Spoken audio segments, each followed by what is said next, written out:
Hello, America. Welcome to the Ben McCoy Show. Glad to have you on board. It's been a little while since our last show, and we've got a lot to talk about. A lot of stuff going on, a lot of very interesting stuff. First, I'm going to start off the show. I want to play some audio for you. I'm not going to tell you anything about it. I'm just going to play it for you, let you hear it, soak it up, and we're going to talk about it. So check this out. Representative Reiner moves the previous question on the bill. This motion is not debatable and requires a majority vote. All in favor, say aye. All opposed, no. Show the motion passes. We will now proceed to call the previous question. The clerk will unlock the machine and members will proceed to vote on Senate Bill 4C. Have all members voted? Have all members voted? Clerk will lock the machine. Announce the vote. 70 yeas, 38 nays, Mr. Show the bill Speaker. passes. Read the next bill. Wow. So what you just heard, all that shrieking and screaming and wailing and gnashing of teeth was the Florida legislature voting to repeal and rescind the special tax district that the Disney company has enjoyed for 50 some years down in Florida. Disney World and the Disney Corporation down there has been able to operate pretty much as its own country within the state of Florida. They've got their own sanitation and their own, infrastructure within their property. It's called the Reedy Creek Reedy Creek Township or something. And they have enjoyed this special tax district thing for half a century.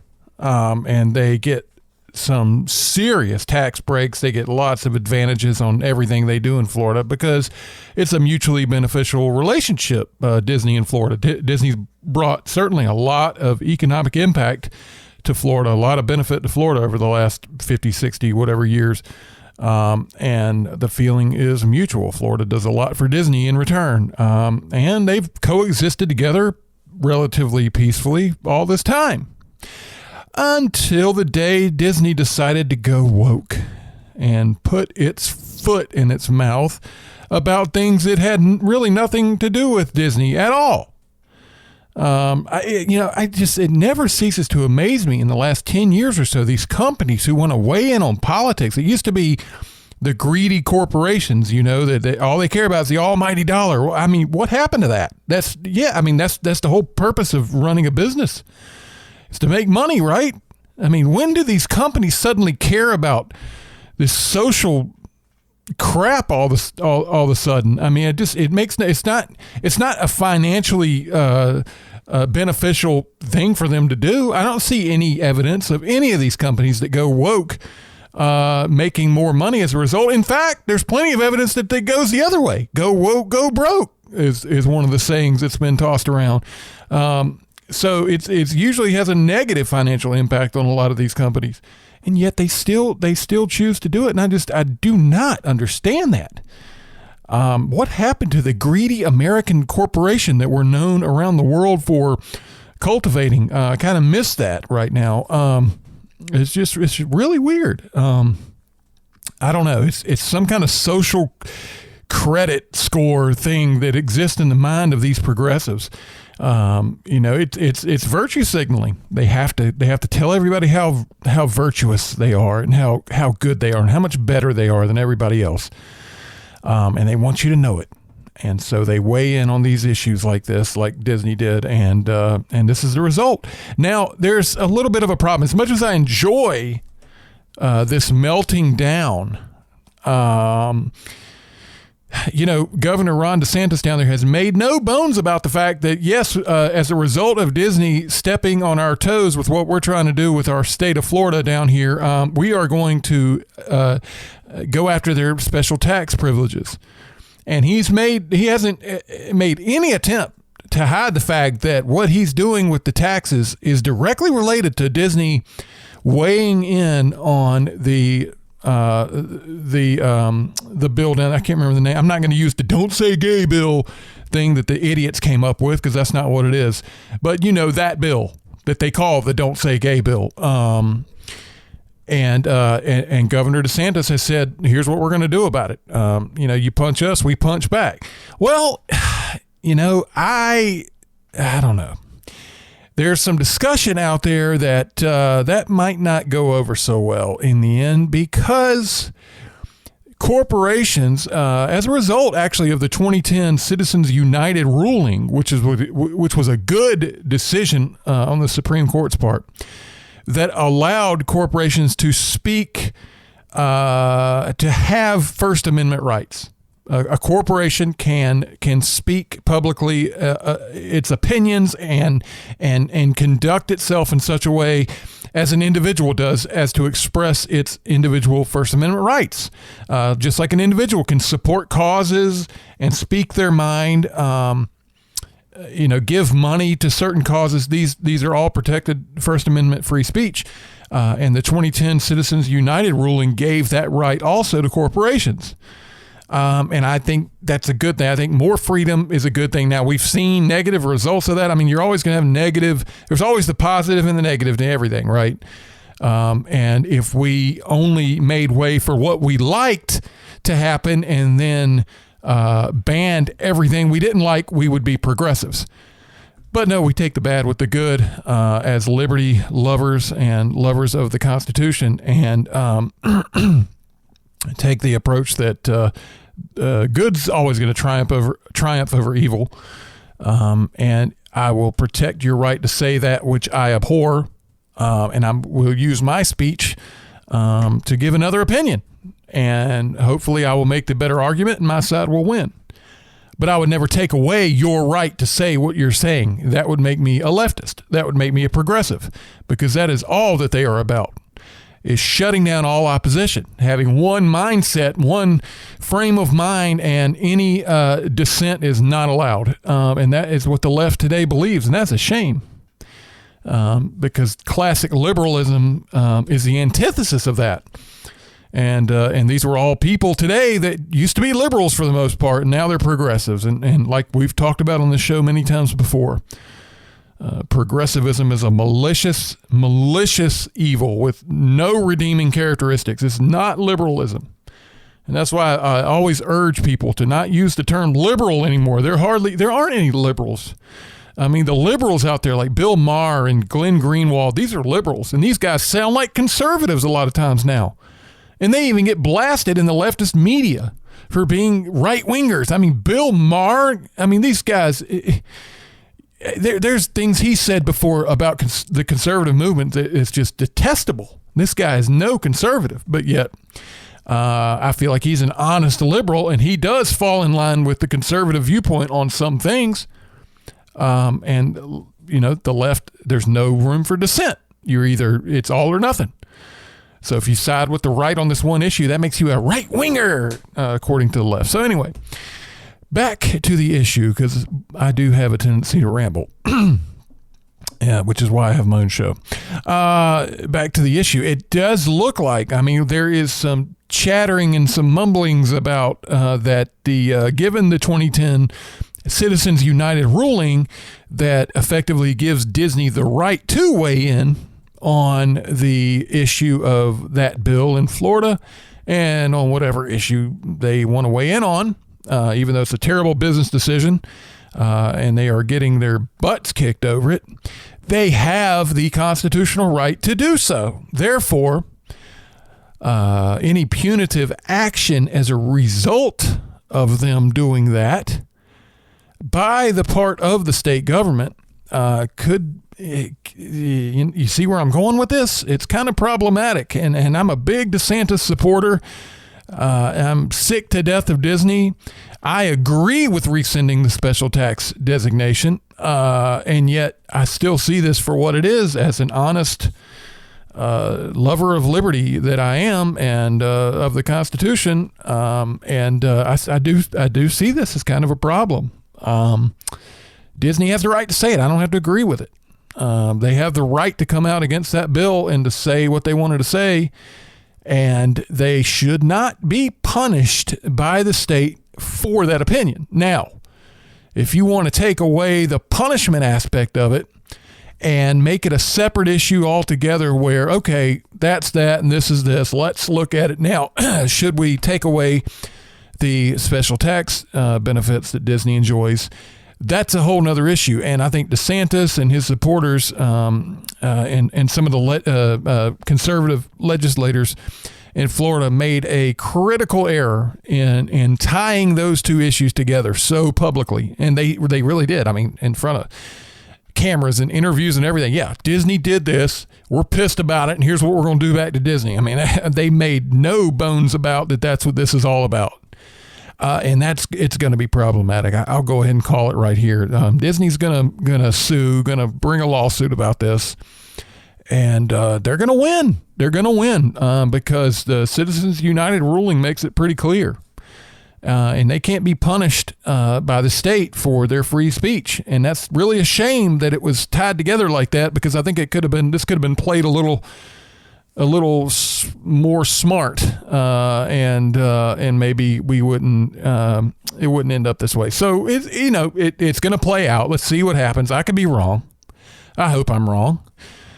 I think Disney thinks that they are too big to fail. I think they think that they run the state of Florida, that Florida needs them more than they need Florida, and that they're just too big to bully. And they are completely wrong.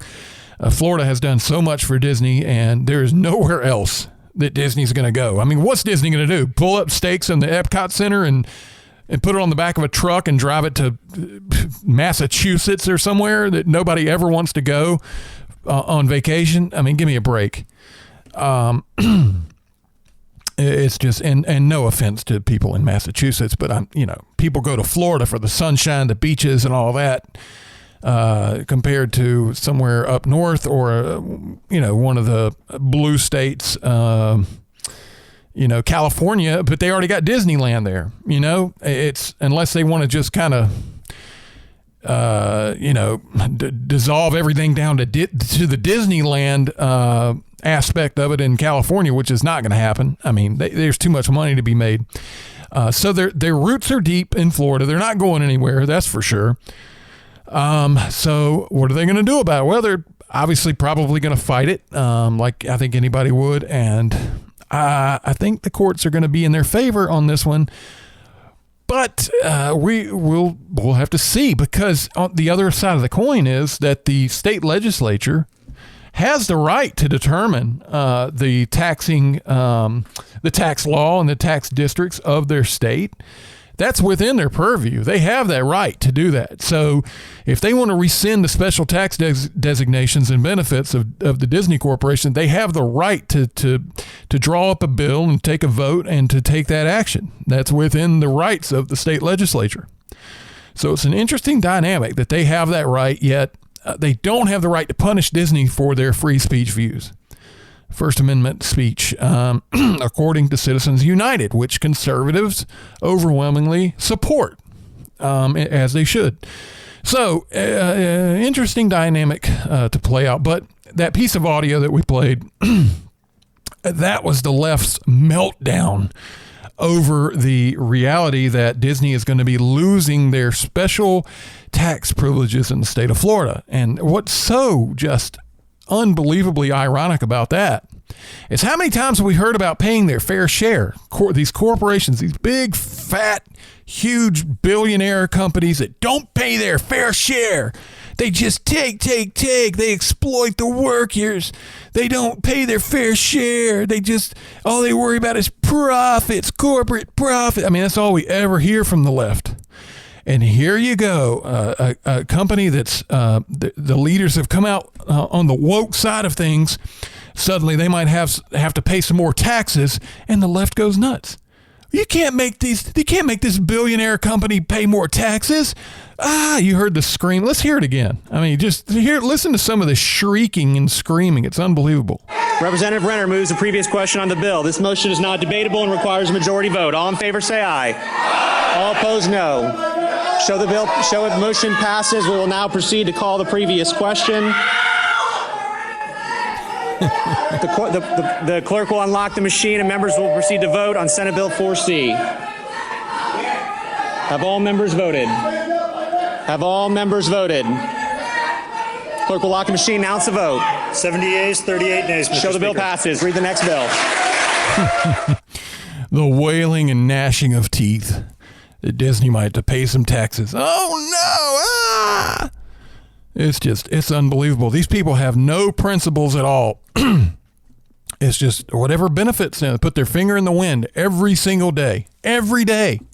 Whatever benefits the left today, that's what position we're on. So suddenly they don't care about the big billionaire corporations paying their fair share. They should continue to get the special tax breaks because they came down on our side of things. And it's all about whatever's politically expedient for the left. No principle whatsoever. Liberals used to have principle. I didn't agree with them on a lot of things. Some things I did.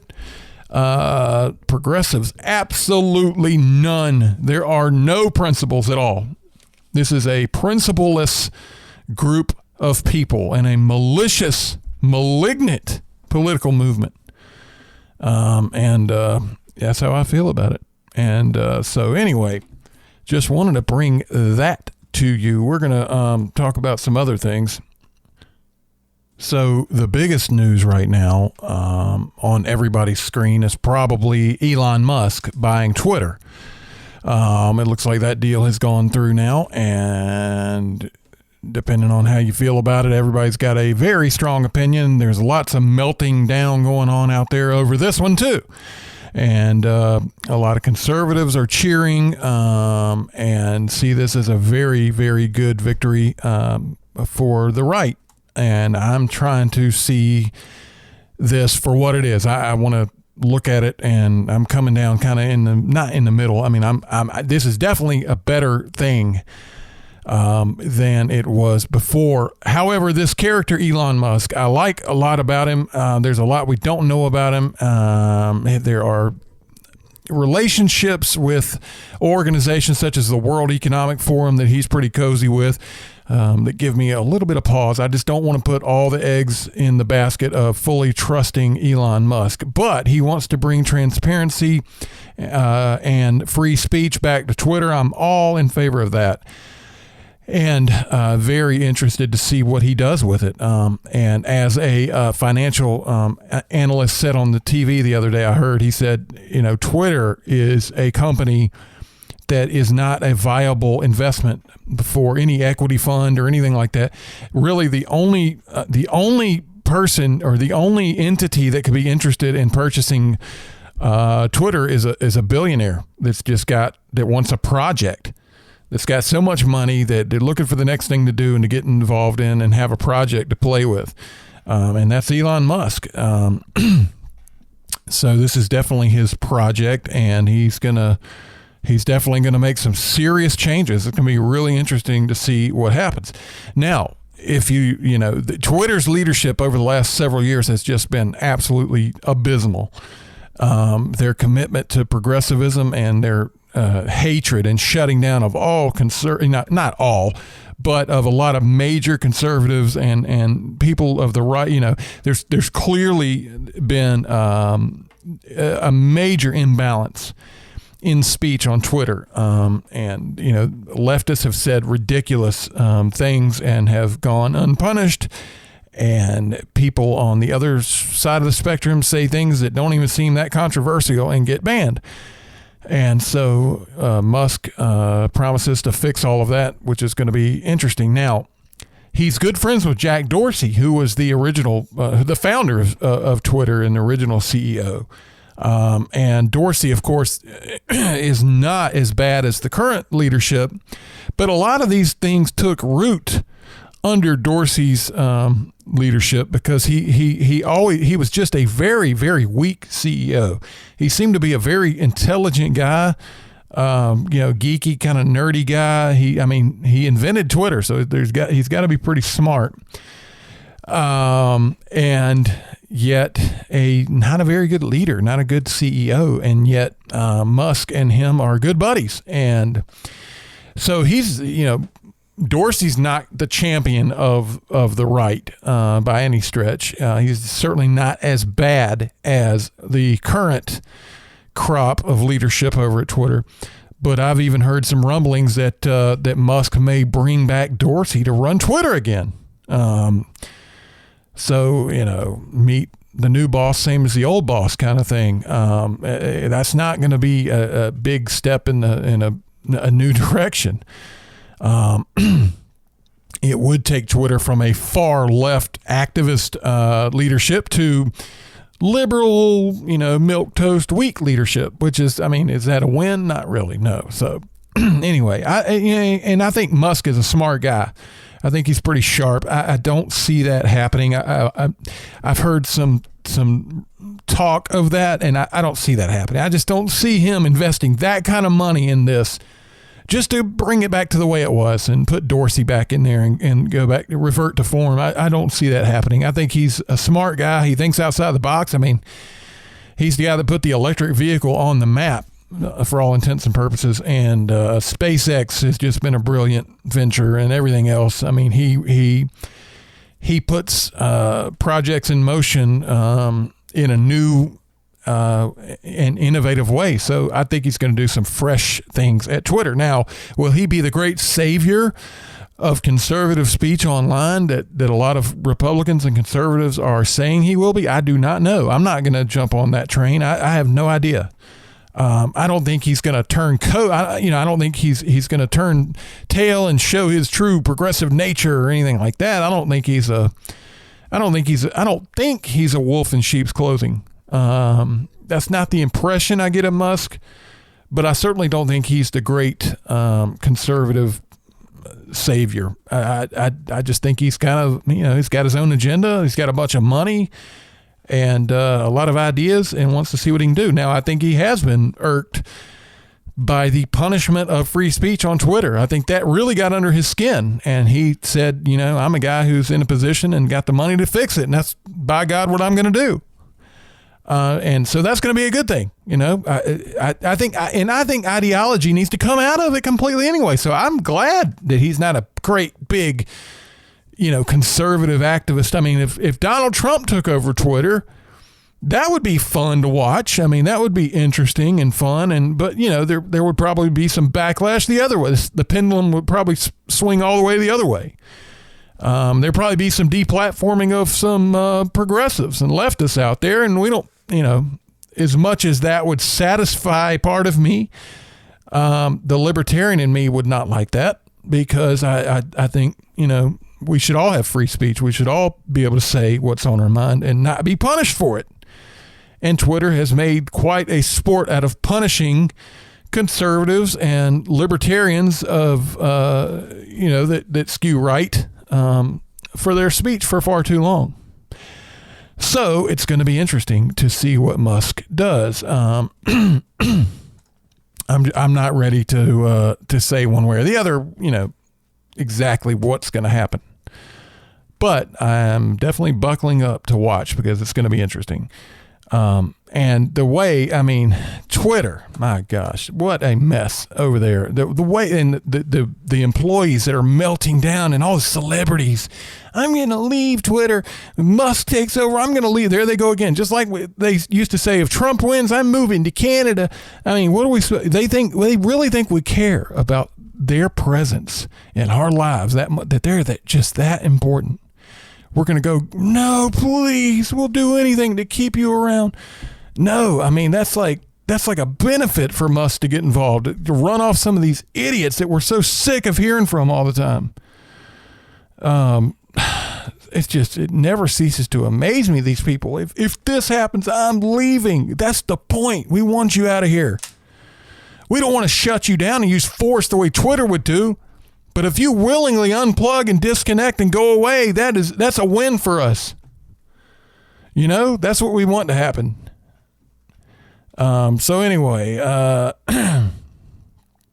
where is it? I'm looking for something here. Oh yeah, the Bezos and Musk feud. Bezos, of course, owns Amazon and Washington Post, and so he's a fierce critic of Musk. So he's tweeting it. He tweeted an offer to the disgruntled Twitter employees that have run that organization into the dirt to come over and work at Amazon. I mean, there you go again, a company not operating on the best principles of business, but on political ideology. You know, hey, you guys have done a great job of making a mess of Twitter. Come over here and work for us. I mean, what is that? Because they have the right politics? Because they check some boxes, some political boxes? Oh, you hate Trump? Come on. What is that? Why are businesses being run in this manner? I thought the idea of business was to make money. It's ridiculous. It's just, it makes no sense. I wish somebody would explain it to me because it makes no sense.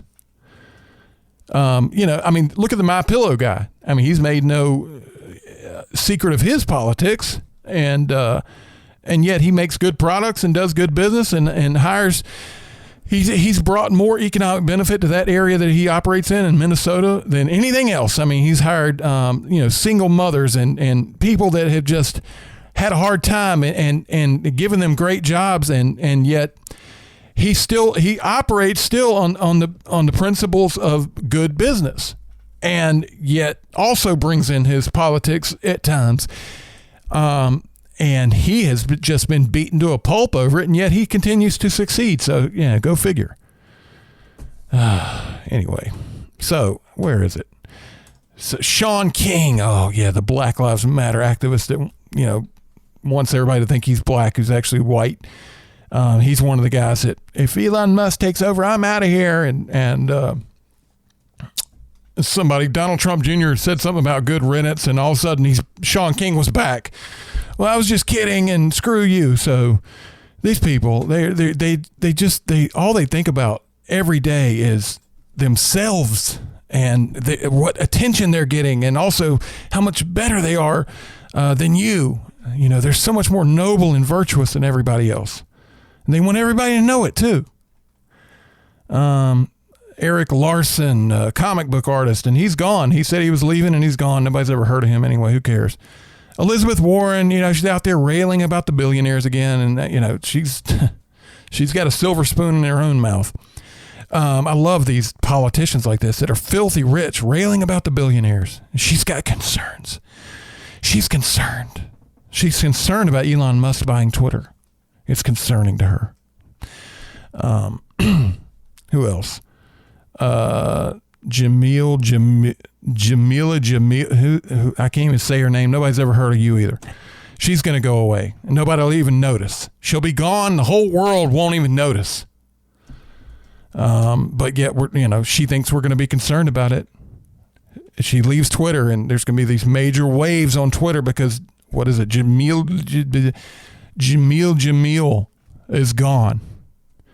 You never heard of her. Nobody's ever heard of her.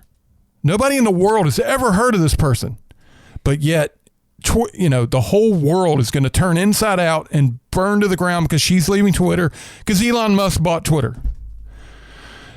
Rob Reiner. Everybody's heard of Rob Reiner. I mean, he's made some of the greatest movies of all time. Yet here he is, another progressive that's decided to go out there and just rail on about leftist progressive politics, completely bursting any bubble of, beautiful thoughts of Rob Reiner from our childhood with the great movies like Big and so many other great movies that Rob Reiner made. And yet he's just another progressive lefty, and it just makes me sick. So he's kind of flirting with the idea of leaving. Howard Dean, he said he's bidding farewell. I mean, that right there, that's a benefit. That's worth $44 billion right there. That Elon Musk put into Twitter just to get rid of Howard Dean. I mean, it's almost worth it right there. So, these people, it's amazing that if you do this, I'm leaving.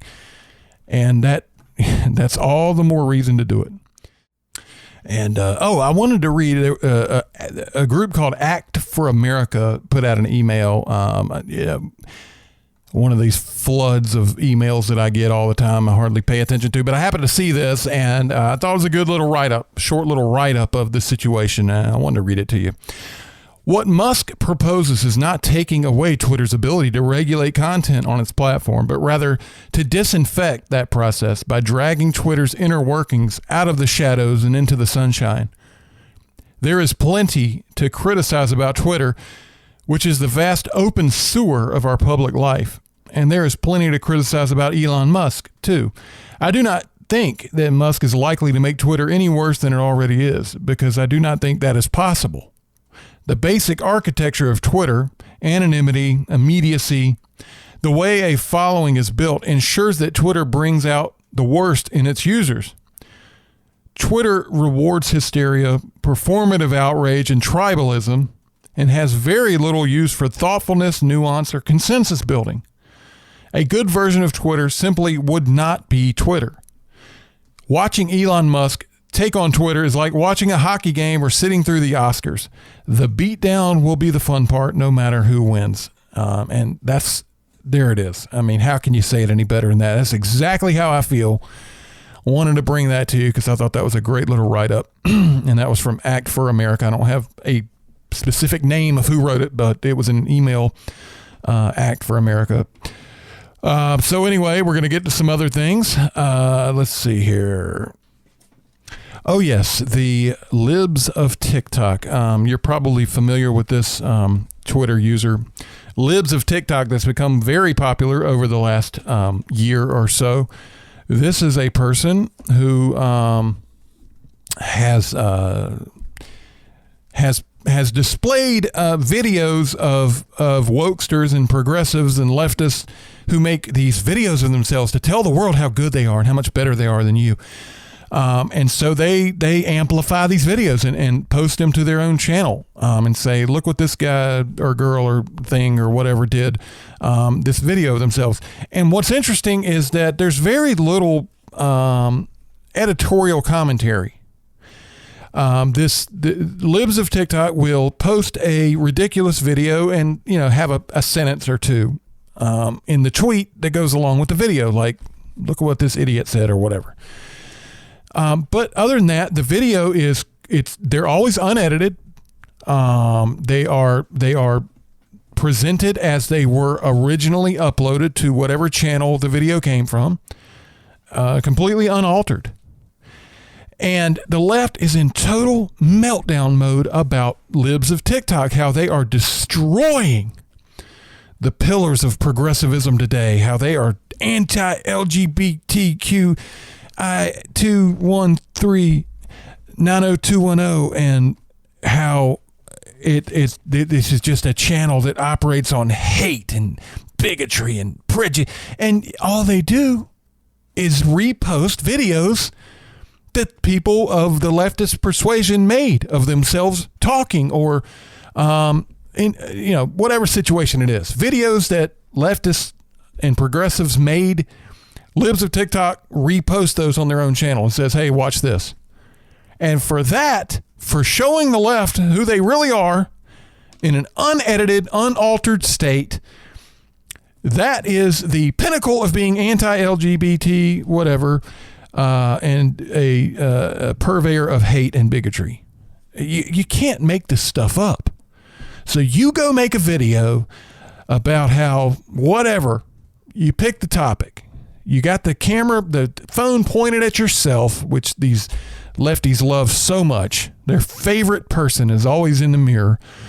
And they make a video talking about, how noble and virtuous they are about some issue, and how, the rest of America is horrible and bigoted and whatever it is. And they post it to their Twitter account or to their Instagram or whatever it is.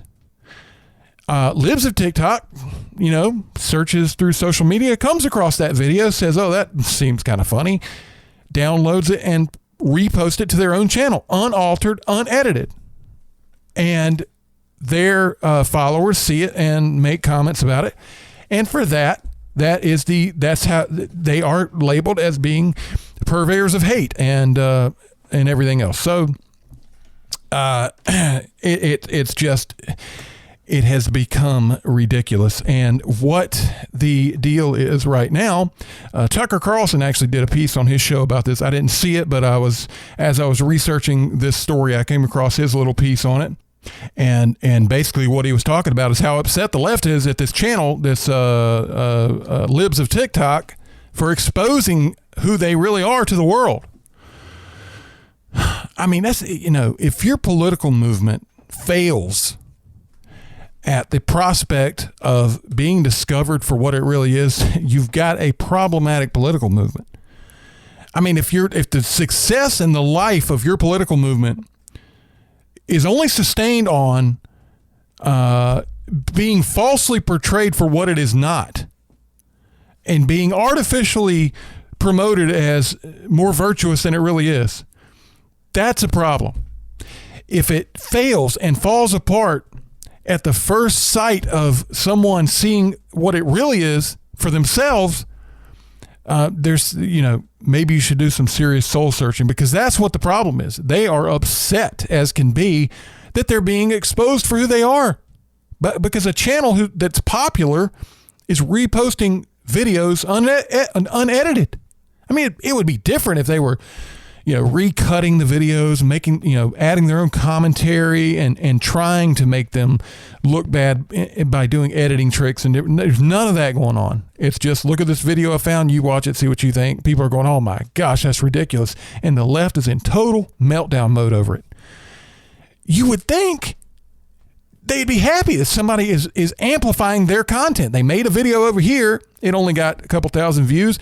A very popular channel reposts it and it gets millions of views. Hey, that's a win, right? No, that's not a win. Not when your political movement is completely full of it and falls apart at the first honest viewing, and when people can see it for what it really is.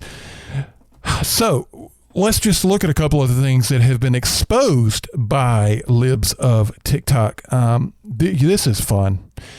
This is these are teachers. These are your children. These are the teachers in the classrooms of your children talking. And these are videos they made of themselves. I guess between classes or whatever, turn on the phone just like they always do. Turn on the phone into selfie mode, turn it on, hit record, and start talking. Every one of them. These are teachers. They are mainly kindergarten, preschool, first grade, very, very young children teachers. Maybe they all are. I'm not sure. But I know they are all teachers, and they're all filming themselves talking. There's no hidden agenda. This is their own content, their own video on their own phone that they made themselves, telling you who they really are. And libs of TikTok, played these videos, reposted these videos on their channel. And this is one of the things that has the left so upset. I can't understand that. You make a video, you put it out there. If it's a bad thing, what you said on that video, and you don't want people to hear it, you would think you would delete it. Not get mad when somebody reposts it and amplifies it to a broader audience. But that's where we are, folks. And just listen. These are the teachers. This is the compilation of teachers telling you who they really are in their own words. Listen. Hi, my name's Az, and I'm a preschool teacher. Recently, we started wearing pronoun pins, and the kids get to pick a new pronoun pin every day. We have some that pick like she, her every single day, and we have some that change it up. So I'm a non-binary preschool teacher, and my kids know I'm non-binary. They know I'm not a girl or a boy. I use they, them pronouns in the classroom. We work on it. Not all the kids get it. That's okay. And I go by Mix Gray in the classroom, not Miss or Mister. Man, y'all thought me teaching the children about me being poly was crazy. But not only that, but they also know that I'm gender fluid. I'm going to give you my explanation about what it means to be transgender as well. So when babies are born, the doctor looks at them and they make a guess about whether the baby is a boy or a girl. Kids as young as 3 and 4 are actually aware of their gender identity, even if they don't have the language for it. To say that pre-K through 3rd grade are not ready for such topics is actually internalized homophobia and transphobia. Okay. Wow. I mean, there you have it. Those were unedited, unaltered. Those were clips made by the people talking. They weren't being filmed in secret by someone else. It wasn't a candid camera type of thing. It wasn't a secret, underhanded. They turned on their own phone, looked in it, selfie mode, hit record, and started talking, and that's what you just heard. Libs of TikTok saw that and said, man, that's pretty silly. Let's put it out there. And blasted it out there to their many, many, many followers. And that's one of the examples of what the left's so upset about. So why are they so upset when people reveal them for who they really are in their own words? I mean, somebody please explain that to me. And can you believe what you just heard? These are teachers of our children.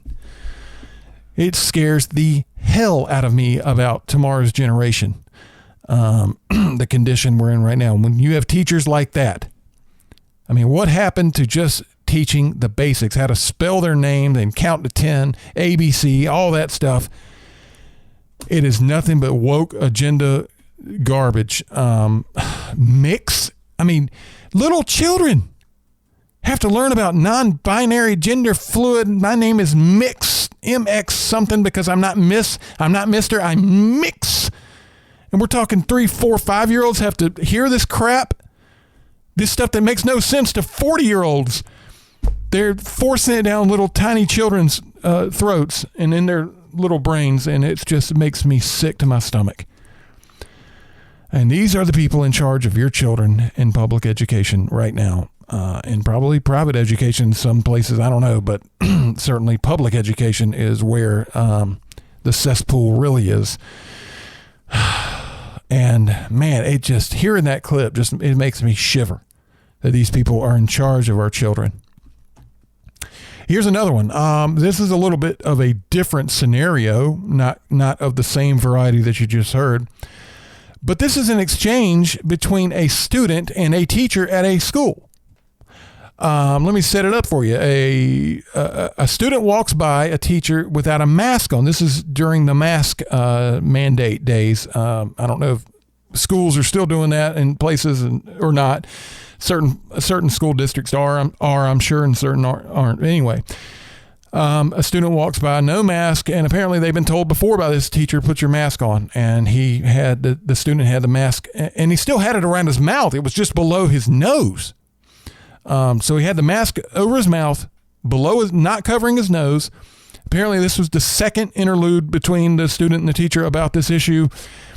And the teacher becomes somewhat unhinged on this poor student. And you're going to hear that right now. Check this out. You're playing? Are you playing? No, I'm not. Otherwise, I will call the police. Oh. I'm serious. Oh, here, Mike. Yeah, come. Oh, you're serious? Yeah, I am serious, man. I am had enough of it. I knew you were going to take off your mask the moment I turned the corner. So enjoy BIA. That's in school suspension where you have to sit in a room with the military guy all day because you're a piece of Wow, because you're a piece of shit, this teacher says to this student. A teacher speaking to your child that way. Because the little mask wasn't over the nose. It was only over the mouth. And you hear this little shrieking soy boy teacher. I mean, man, I can't believe this is, man, I came through at a different time. It's just the things out there that are going on in our schools. It makes me weep for the children of today. This poor kid and being harangued like that for over a mask policy because it wasn't over his nose. And so the little shrieking idiot cussing at him like that, it's just unbelievable, the abuse. So that was another example. And so what happened, the left's had enough. They've had enough of it. This libs of TikTok's got to go. So this so-called journalist named Taylor Lorenz, who works for the Washington Post, Jeff Bezos' company, set it upon herself to go do some investigative journalism of her own, of its own nature about libs of TikTok, find out who this person was that runs this account, and destroy them completely. Because if you're a leftist today, free speech doesn't exist unless it exists to perpetuate the goals of the leftist and the statist and the progressives out there. That is the purpose of free speech. Other than that, it must be destroyed and obliterated at all costs. And since this person, Taylor Lorenz, the so-called journalist, doesn't like what's being said, it doesn't agree with what's being promoted on libs of TikTok, even though it's her own people in their own words, that must be destroyed. So she did this huge article about this libs of TikTok, finding out who it was. It's a woman that runs that account. And she basically doxed her in this Washington Post article, about name some of the properties where she lives in Brooklyn and I think LA, somewhere else. And her real name, Chaya Raychick, is her name, that runs Libs of TikTok, and just completely outed her, and tried to bring damage to this person because she runs a Twitter channel that this so-called journalist Taylor Lorenz doesn't like. Doxed her and put her on blast for the whole world to see and know who she is and find out and go harass her and harangue her. Now, and you can go read that terrible article on Washington Post, and just talking about how damaging and horrible to the public discourse Libs of TikTok. It just goes on and on about Libs of TikTok and just terrible bigotry, promoting anti-LGBT, blah, blah, blah, just hatred, bigotry. And all it is, again, is a channel that reposts the left's content for the world to see. So they drag it outside of the left. See, that's what it is. They're dragging it outside of the leftist echo chamber.